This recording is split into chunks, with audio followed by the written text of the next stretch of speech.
রবি আপাকে অভিনন্দন জানাচ্ছি। আমাদের সাংগঠনিক কলেজ শিক্ষক সমিতির সাংগঠনিক সচিব শহীদুজ্জামানকে, সমিতির সহ দপ্তর সম্পাদক আমাদের মনিরুল হককে অভিনন্দন জানাচ্ছি। বাংলাদেশ কলেজ শিক্ষক সমিতির সাংগঠনিক সম্পাদক কালাম আজাদ সাহেবকে। সাথী বন্ধুরা, অল্পক্ষণের মধ্যেই যে অতি সম্প্রতি একটি প্রজ্ঞাপন জারি করা হয়েছে, সেই প্রজ্ঞাপনের মাধ্যমে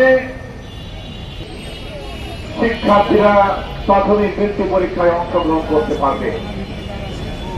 দেশ দেশে 98% শিক্ষার্থী বেসরকারি শিক্ষা প্রতিষ্ঠানে শিক্ষা গ্রহণ করে। 98% শিক্ষার্থীর সুযোগ সৃষ্টি করতে পারে না যে সরকার, সেই সরকার আবার নতুন করে প্রজ্ঞাপন জারি করে তাদের মেধা বিকাশের অন্তরাল তারা যেন মাথা উঁচু করে দাঁড়াতে না পারে মনে করি। এর মধ্য দিয়ে গভীর ষড়যন্ত্র সরকার এঁকেছে। ফ্যাসিস্ট শেখ হাসিনা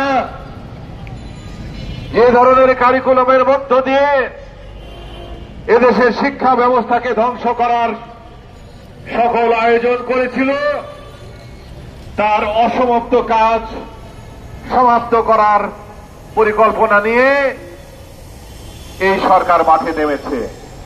ছাত্র জনতার গণঅভ্যুত্থানের মধ্য দিয়ে যে সরকার প্রতিষ্ঠিত হয়েছে, যে সরকারের মূল লক্ষ্য উচিত ছিল